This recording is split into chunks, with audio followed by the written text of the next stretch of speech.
Oh my God, Ola. Oh yeah, baby. Mm. Chug it. Chug it real good. I got yet another noise complaint. Oh, today, with me screaming. I don't know. Fy fan. Should we start? Are you ready? I'm ready. Are you ready? Yes. All right. That's a nice little. Do you hear that echo? Yeah, I did. Okay, let's do it then. What's up, everyone, and welcome to Coffee with Ola. Today with my good friend Mario of Feared. Hey, buddy. Corona. Oh yeah, fist bump. There you go. Nice to have you here. Yeah, thank you very Long much, time ago. man. We just recorded a cover, and Yeah. it went really well. And when was the last time we kind of got together and recorded something? Shit, man, must have been more than a year. Or Yes. something like that, man. Yeah.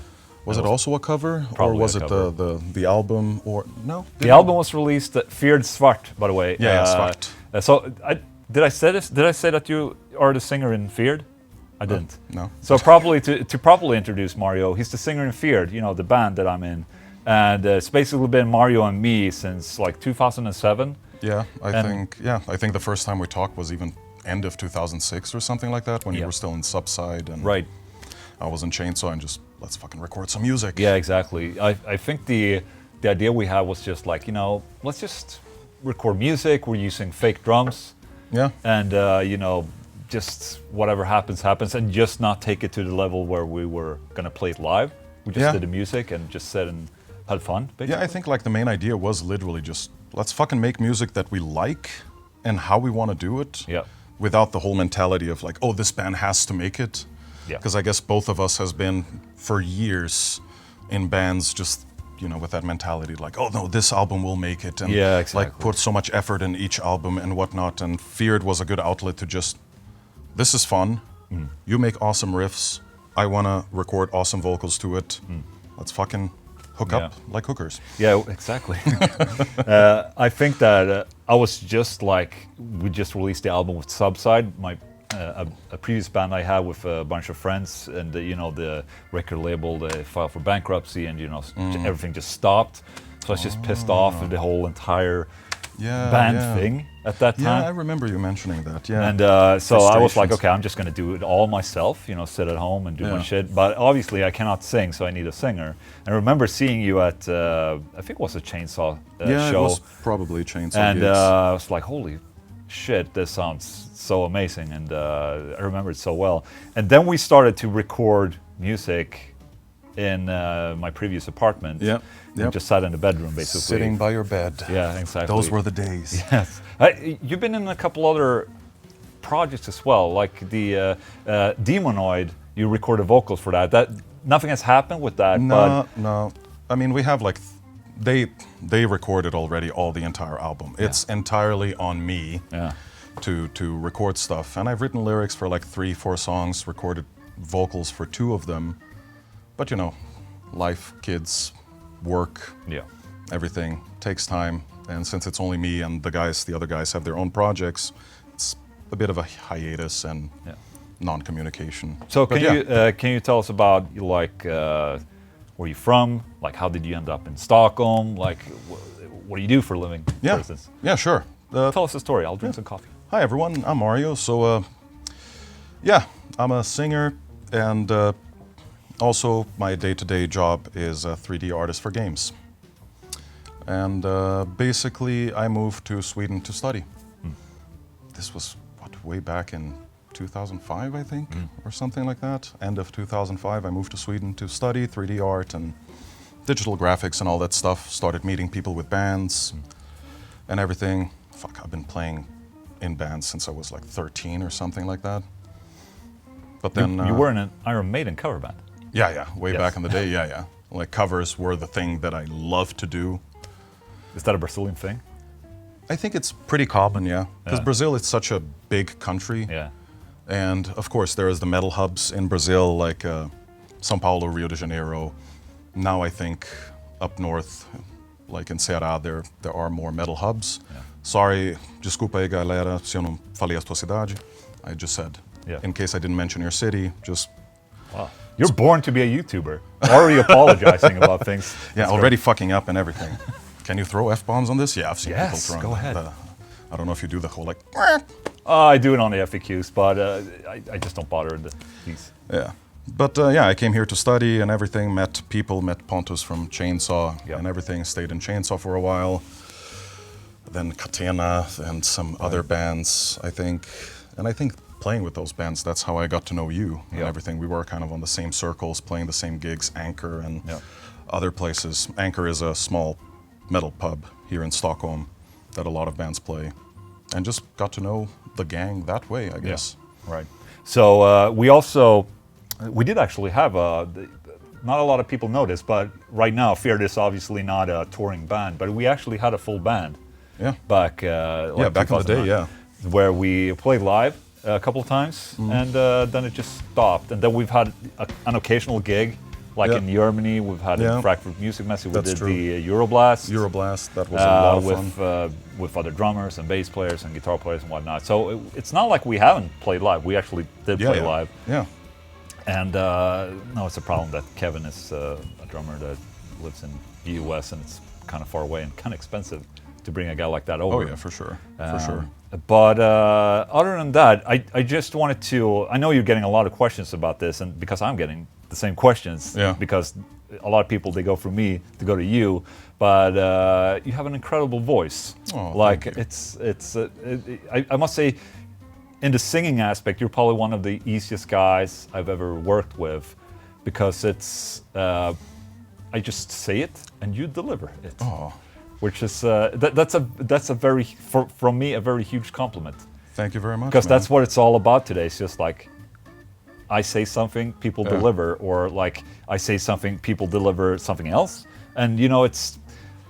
I mean, it's in the day and age, it's very important to just have someone that delivers. I guess I don't want to shit on singers or anything, because I am one. It would be hypocritical of me, but you know.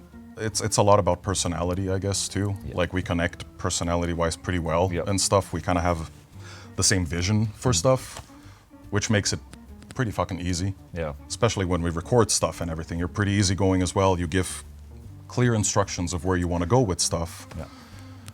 And I think you're pretty good at calming me down as well. Okay. Sort of like a lot of stuff we record with Feared, I'm just kind of like, this is shit. And you're kind of like, no, give it some time. Yeah. And everything. Then...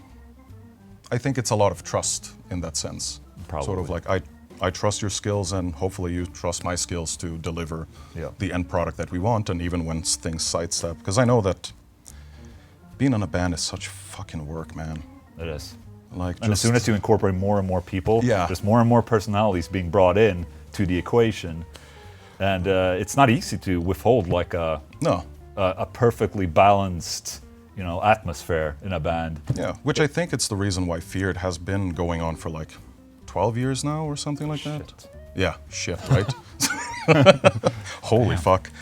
Yeah. But yeah, I think that's mainly the reason too, that sort of like, it's been just, in the beginning it was just you and me recording what we want to record without having to sort of go to all the other band members, and you kind of have to suck up like, oh fuck, I hate this drum fill here for some reason, or something, you know, like, oh, this solo is too big. Like, it's always been just you and I in the beginning, and just kind of, I don't like the solo. Okay, yeah, I can shorten it. Or I don't like the scream, let's cut it. Fine. Or do a different one then, because it's less bureaucracy in that sense. Yeah.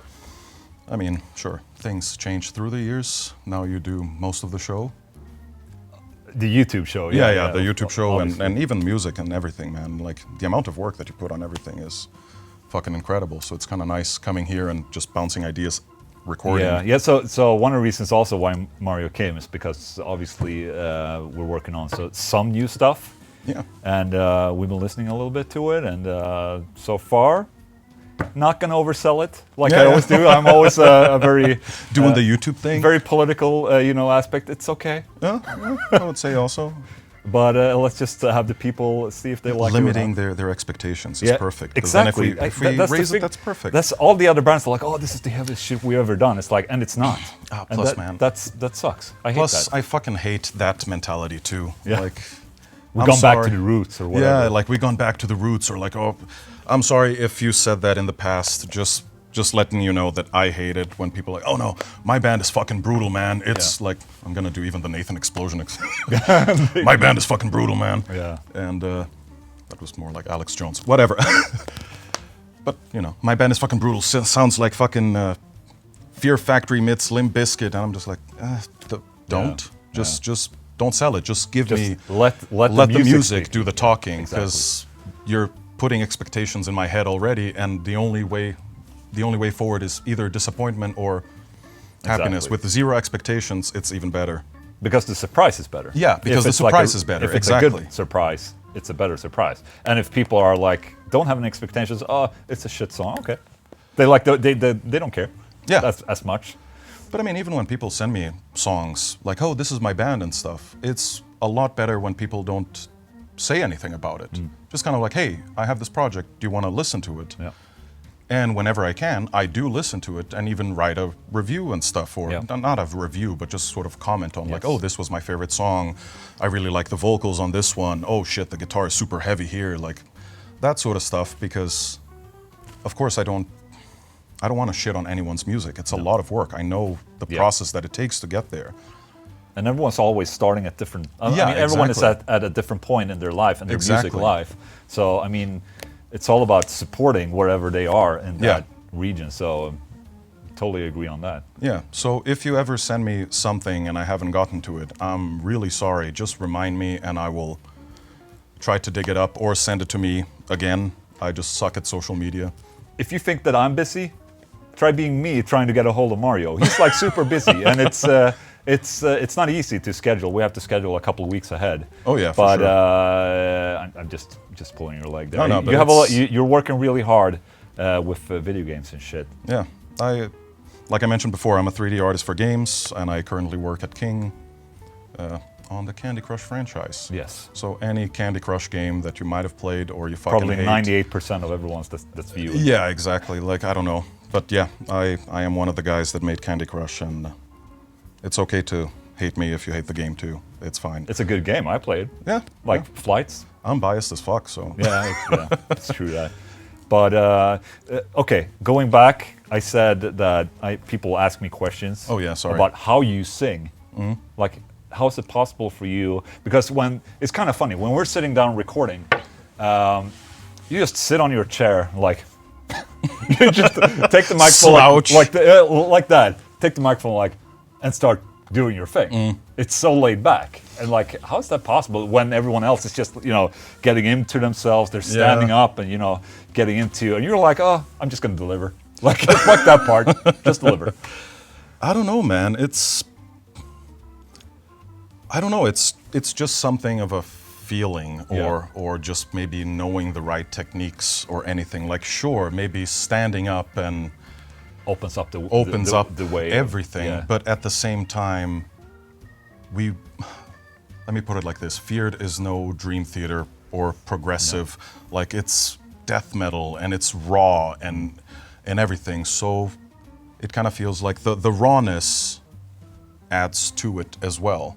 Like, it's just like any other instrument. And I remember reading comments of people whenever we recorded something and posted on Facebook, and people, why is Mario sitting down? That constricts the diaphragm and whatnot. And I mean, it's true as well, but a lot of times when we record, we sit down and record until it's right. Yeah, exactly. Then it doesn't matter if you're standing I'm standing up or sitting down or without pants and whatever, because if the take is good, or the take you say like, oh, this is good enough, I can do some studio magic to just move it a microsecond. Yeah, that happens. No. Auto-tune and growls. No. But it's so quick for me to just like, if something is like slightly off, like a rhythmic pattern, it's just like a little nudge, and that's perfect. And it's like, and it's so saves fucked us up. a lot of time. It's so fucked up because a lot of times I sing thinking like, oh, this was on time, and you're like, no. This was a microsecond off. Yeah. And you play it back, and a lot of times I don't even hear it. Yeah. But when you move it to the right spot, I'm like, oh shit, yes. But I guess a lot of singers have that issue as well. But going back to your question, I honestly don't know. I was never trained for it. I mean, as a kid, I always liked singing and stuff. And then back in my school in Brazil, I found out that if you had a band, every Friday they had a stage in the schoolyard. Okay. And they said that every Friday is the cultural day or some shit like that. So if you want to, you can do a performance on that stage. It can be anything. And you could skip the previous class before recess and the class after recess to clean everything up. And for me, that was like, this is perfect. I can kill two birds with one stone. I can have a band, play live, and skip class legally. Yeah. That's perfect. Yeah. So I just got some friends and started playing. And it was covers. Has always been covers. We just kind of, what are we playing next Friday? Iron Maiden. Cool. Make a set list, learn how to sing Iron Maiden, do it, perform it, and then Metallica, Yeah. Pantera, Yeah. you know, yada yada, Testament, and all the other bands.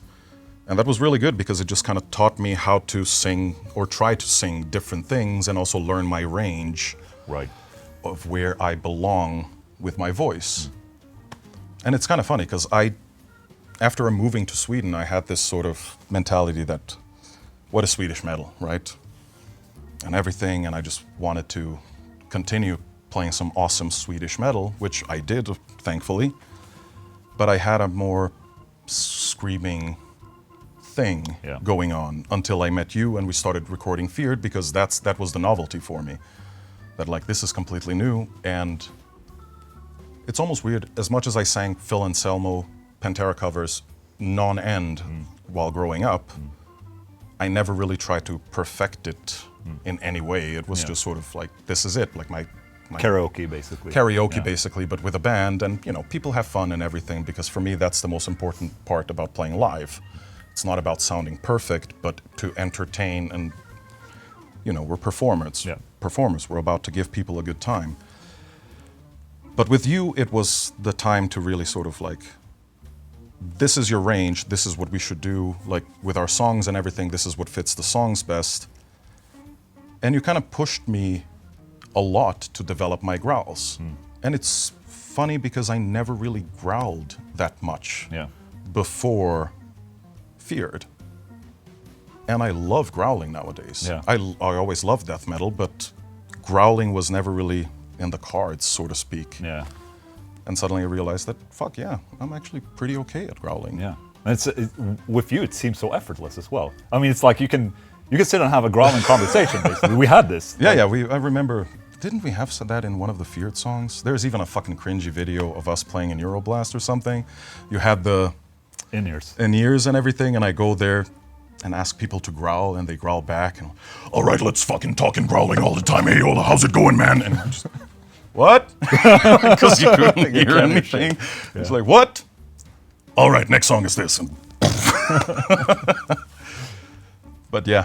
What is the technique like when you growl? Do you feel like, I mean, do you feel when you're doing it wrong?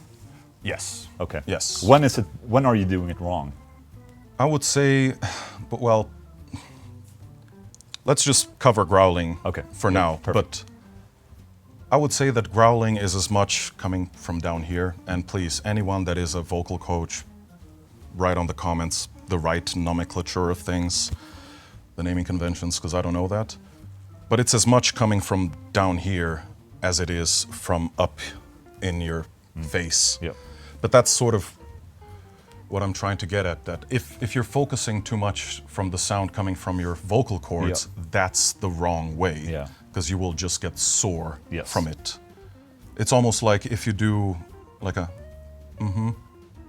just do Yeah, exactly. It's very and you strange. feel this area kind of vibrating, your nose and everything. That's sort of what I'm getting at. Like for me, the growl, especially deeper growls, is not even about just relaxing the vocal cords. It is part of it, of course, but that's not where the sound is coming from. Yeah.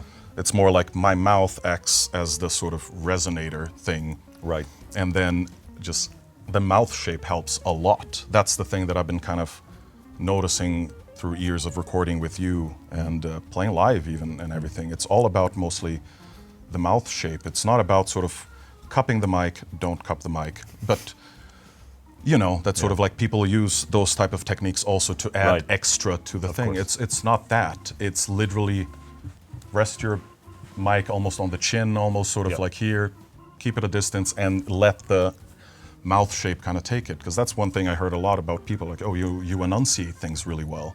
Yeah.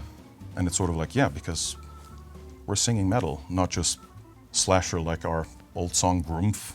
Oh, yeah. That is just, you know, just Cookie Monster sounds, that it's whatever. I like hearing what people are singing. Yeah. Doesn't matter how hardcore it is or how cringy the lyrics are. I want to hear because I want to know the context. And it adds to the song too.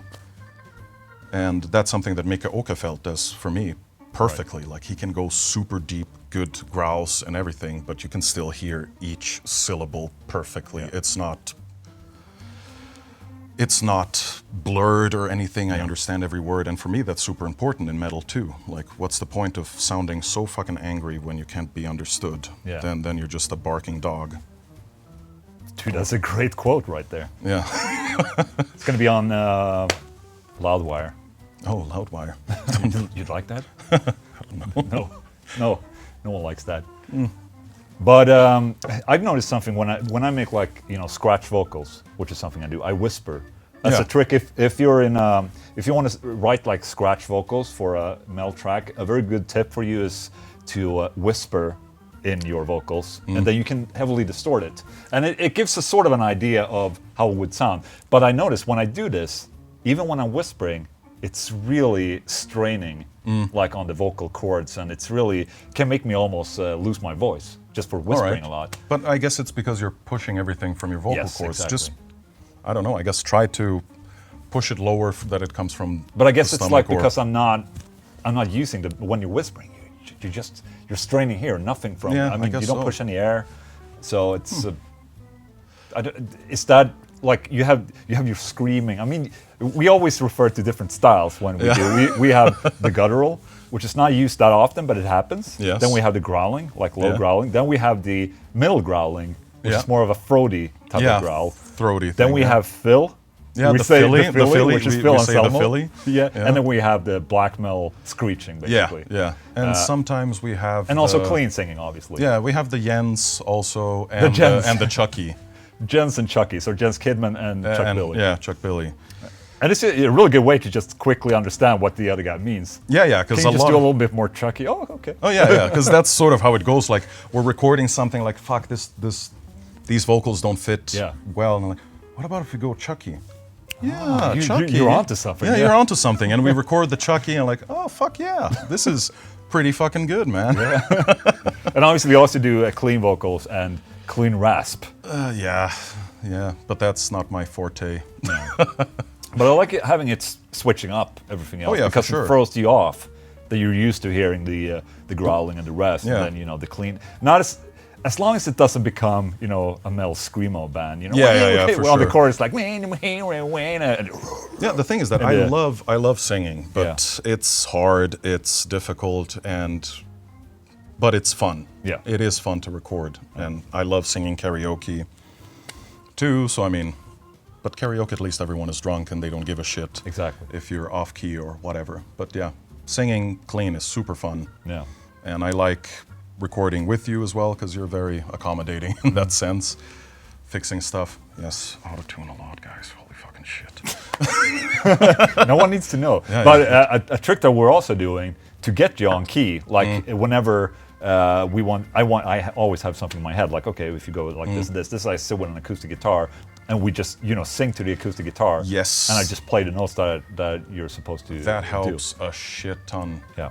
But I guess like one tip I would give to any new singers out there is, and I guess it's a tip that you can apply for anything, and I'm sure people do that with guitar, bass, whatever instrument you want, but it's just really pay attention to what the singer is doing there. And not just sort of like listen to what they're singing, but just really try to think about how is the voice being used here? Yeah. Like try to think, is it from here on the face, down on the throat, here on the stomach? Yeah. How does it sound? Because I mean, you can go and say growling, but there's a plethora of different types of growling, different types of bands that do it. Like, holy fuck, I can't even name them right now, but I'm sure you already in your head had 10 different growlers that sound completely different. Yep. And there isn't a wrong or right way. No. It's just a matter of really figuring out what way works best for you Yeah. and the music. Because I mean, we just mentioned all the different types of screams and everything that we use, but it's not that we use all of them in all the songs because they don't fit. Yeah.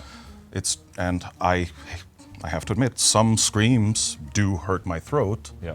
But for that specific song, we feel a scream like that would fit perfectly, and then we fucking do it. Yeah. You know? So it's nothing wrong with doing things wrong as well, or doing things for the music. Just don't fuck up your throat for that. Yeah, exactly. Because that's the thing I hear the most about people too. Like, oh, how can you scream all day and still talk like a regular human being? It's because, sure, my vocal cords get tired, but I think like they don't get destroyed. Like I never am coarse or without a... And you know, when we hear, we can also hear, like when we're recording, we hear when it's like, okay, the vocal cords are done for today. Yeah, we just exactly. stop. Yeah. That's what we've done that a lot of times. Yeah, definitely. It's like, okay, I can hear it, it's breaking. Yeah. And then it's like, okay, immediately stop. Let's just come back in a couple of days. And that's one of the privileges that we have by recording just ourselves, that we can literally just kind of like, yeah, I can hear it now that it's right. Like... And we don't have a label pushing us to release anything, and basically. So I mean, we have the time of, I mean, we have all the time in the world to record. So I mean, if you're sick this week, oh, let's just do it in 3 months, or something like that. I mean, it's really easy and laid back in that way, and I think it's good for the band, and that's the way to run this band. Not to have like, okay, we have to make an album every year, or you know, something like that. We do it when we feel like it. We get together like this and do it, and just keep it interesting. Yeah, for sure. Without, you know, fucking grinding it, because when you grind it, that's when it becomes boring. Yeah. And keeps it more alive for us. Oh yeah, definitely. It's one of the best advantages of not having a label or anything pushing for deadlines and stuff. I mean, sure, it gets intense when we have to sit and record an entire album with vocals in a week. Yeah. But it doesn't feel like a chore. No. Or that like, oh fuck, we're renting this space. Yeah. We have to get it done regardless, and then you hurt yourself. Because I mean, even when we record, we kind of realize that, okay, it feels like the Philly is out of the question now, so let's record all the growls. Exactly. Until we feel that like, yeah, the growls now are starting to break or whatever. Or sometimes I remember even we had times that like, let's start with the clean vocals. Yeah. Record all the clean vocals for the album that we need, and then we kind of go progressively harsher and harsher, like tick off the list and everything. So I mean, I don't know if every band has that same privilege to do something like that, but if you can, you should totally try it. You know, one other trick that I have, that I went through all the older Feared albums, and you just cut out every scream, like every fucking scream that you have, and I have a folder. Yeah, you have a sound. I have a folder of screams only. So I have like, I have, you know, I have the longer screams, I have shorter screams and medium screams, and I have them all categorized. And I actually used, like here and there in a recording we had, it's like, okay, this scream is really fucking long, but we're not going to strain your voice this time. Yeah. I put it in there, done. And people didn't hear a difference. Yeah. If it's just used one time. Yeah, but I think it's a really good way to just, you know, you keep those. And I mean, I don't think it's cheating. It's just more about getting things done. Oh man, and they're recorded the exact same way as we're recording vocals today, with a SM7B microphone and under the same circumstances. Yeah, especially because music is not about proving anything to anyone else, you know. Or that's my view about music, of course. Like you do music for yourself, and if other people enjoy it, you know, that's fucking awesome too. Yeah.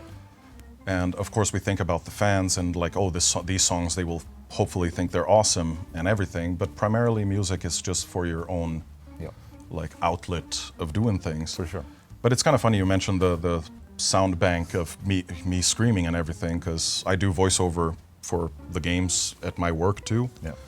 And the sound guy does have a fucking gigantic sound library of grunts, yells, screams, anything that I ever recorded there for them, because then he also kind of like, oh, I need a zombie, I already have a bunch for Mario. Oh, I need orcs screaming, grunts and whatever for Mario, he has it there. So I don't see a problem using that for music either, man. Just if it works, it fucking works, right? Yeah. Like, I think it's about working smart. I mean, it's the same. I have like riff libraries where I'll kind of like, oh, there's a riff I never used for something. I just put it in the riff library. I can go back and just, oh, this might fit here. I try it and then it's gone. And I think it's just working smarter. Yeah, exactly. Because, you know, you have a job, I have a job, you know, doing YouTube. And, you know, we need to find, you know, ways to kind of get ourselves forward without, you know, affecting our family. I mean, you have kids, you have family. I have kids and family. I mean, it's that alone is a full-time job. Dude, it's the sort of thing, like anyone that works in art and game development, or any artist for that matter, knows that it's not cheating if it fucking works. The only way it's cheating is, of course, if you copy someone else's work and use it as your own. But if you just fucking, I have to do this fucking environment thing, sure, man, take pictures, put it in there, paint over it, or paint it from scratch if you want to, or just kind of like, I'm gonna start with a block in 3D and just go from there. It doesn't fucking matter. Even if you have a library of stuff that you've done before and you just mix and match and make a new thing, it's still a new thing, right? Yeah. Like, I don't see any fault in that, man, seriously. And I don't think anyone ever complained about our sound. There's always going to be the, you know, purists and elitists. They're like, sure. oh, you know, it's not true or whatever. Yeah, sure. And they're free to do the things their own way. I mean, if they record 1 million takes and they leave with bloody fingers and sore throats, hey man, whatever works for you. Yeah. But I think that for us, that's our way that I think we it's work. people are usually comparing to, you know, old style of recording where basically you didn't have the means to edit in the same way like we're doing today. So people are like, oh, that's way more true. Obviously they put a lot more hours into, you know, the actual recording process. And but at the same time, now we're not doing that, but we're working smarter. Why not utilize this to our advantages? I mean, it doesn't make any sense. Plus, I mean, also those small differences and shit, like the breaks and the rawness for me just adds more to the metal aspect of it. Yeah. That if I mean, we're not perfectionists either. Yeah, exactly. And you can probably hear that in an album. That it's like there's flaws everywhere. The right guitar might have a scratch here and there. Yeah. It's like, but for me, that just adds to it. Just makes it sound like an honest, real band. Exactly. Instead of ultra produced or anything. Nothing wrong with ultra produced stuff, of course, but it's just my preference too. Now we're both like 90s metal guys. Yeah, exactly. You know, like we like the fucked up rawness, move forward. So just before we end, you're a huge fan of Witcher. Yeah. The video game series Witcher, and you go to Witcher school. Yes, I do. Can you tell us a little bit about this? I've seen the pictures. There's a Witcher school in Poland every year, or like 2 times every year. Or? It's actually a lot more nowadays. Okay. But for those that don't know, Witcher School is a LARP, which is a live-action role-playing game. And basically, you fly to Poland, you get your character sheet, and you play that character from Wednesday to Sunday, if I remember correctly.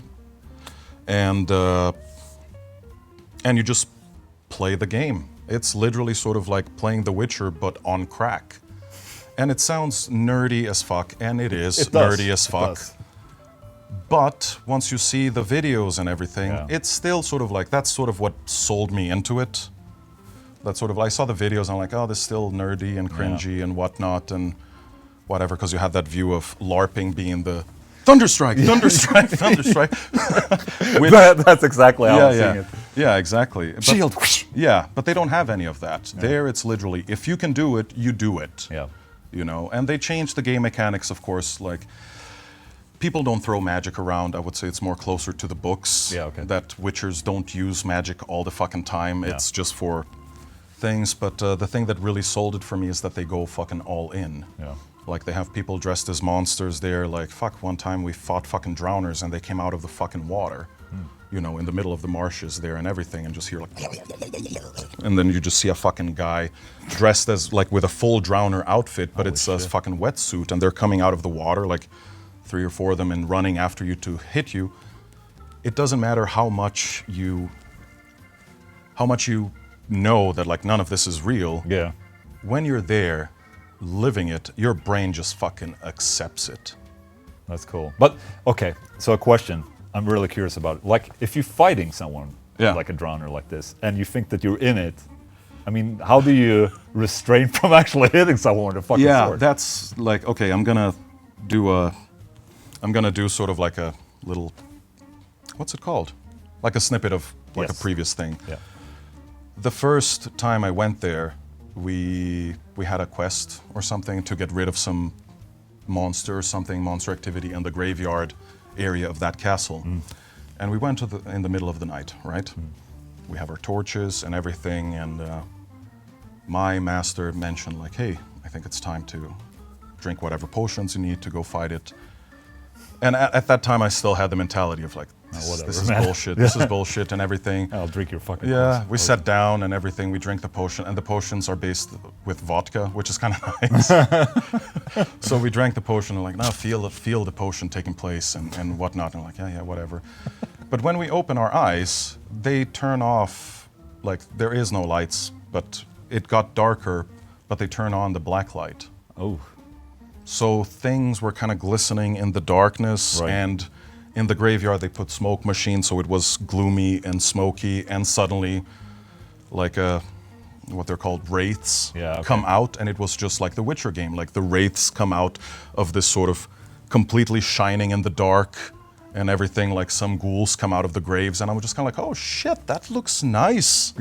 I was just standing there like, holy fuck, that Fuck, looks... this is good. Good This settings. this is good setting. Yeah. Like I'm totally Fucking believing 4K it. right there. Yeah, 4K, and I was just completely sort of just thinking like, this is really cool when a fucking ghoul tackles me to the fucking ground and he bites me right fucking here on the shoulder, and he bites me for fucking real. Oh, shit. Like I feel the teeth sinking in, and I was just like, then adrenaline kicks in. I kick his ass, and I just kind of stab him on the belly with a sword, and that's when he goes from Oh, okay. and that's when my brain kicks in again, like, oh fuck, it's a human under there. Like, sorry, man. Yeah. Good job. Good job, man. But holy fucking shit. Good job with the biting. And then later he came to me in the after party and just like, hey man, I was the ghoul that bit you on the shoulder. Oh, okay, I cool. was like, oh cool, man. Sorry, I fucking stabbed you on the belly. And he's like, no, it's fine. It's comparable thing. 'cause Part of the protocol. Part of the protocol and everything. Because I saw that you were just kind of dumbfounded looking at everything, and I just wanted to kind of snap you into Yeah, that's cool. into the game. And there's a bunch of that sort of stuff. Like it's basically just play along. Don't be a dick. Yeah. Right? Yeah. Like I mean, the more the more you talk about it, about your experience, I'm like, it's fucking live role playing. Yeah. How dorky can it be? But then you start talking about it, it's like, fuck, it sounds like something I would probably want to go to. Yeah, like, no, it's some point. incredibly fun, and the thing that makes it even better is that all the organizers love the Witcher universe.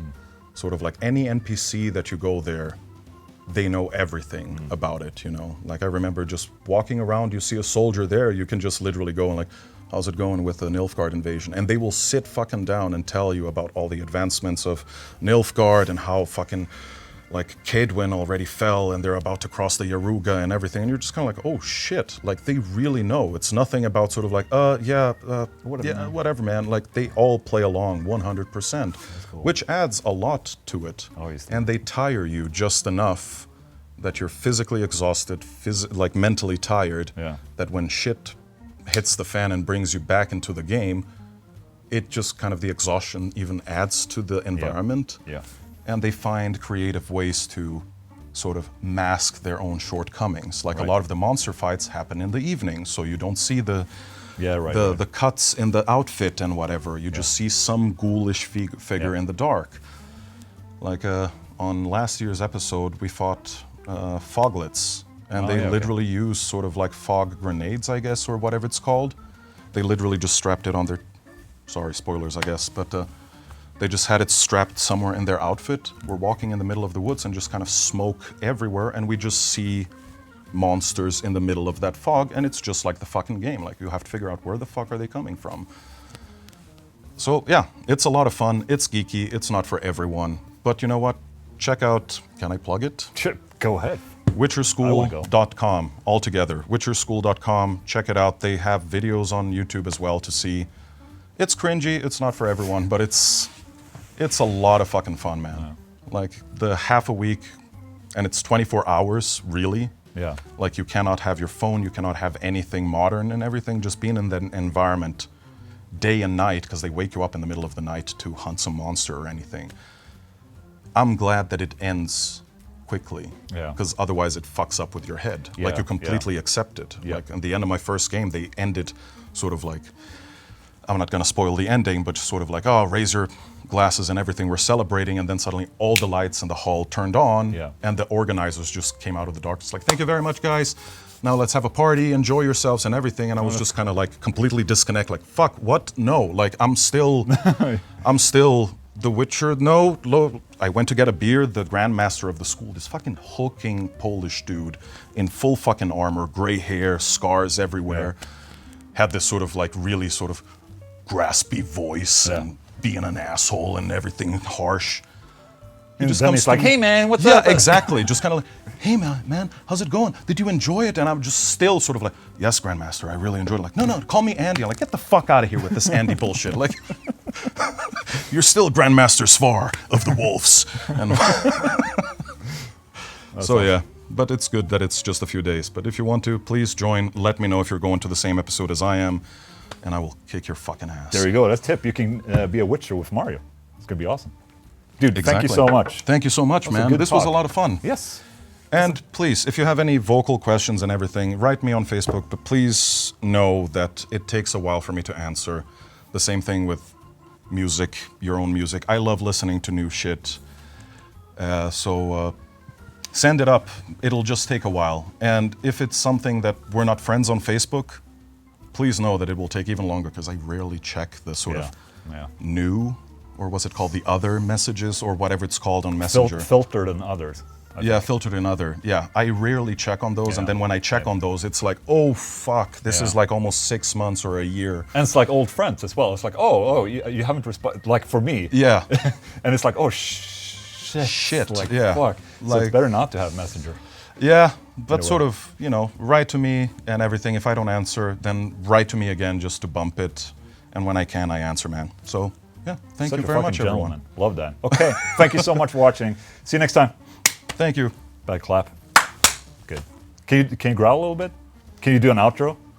Subscribe, smash like and subscribe to my channel. Smash like and subscribe, motherfuckers! Head out!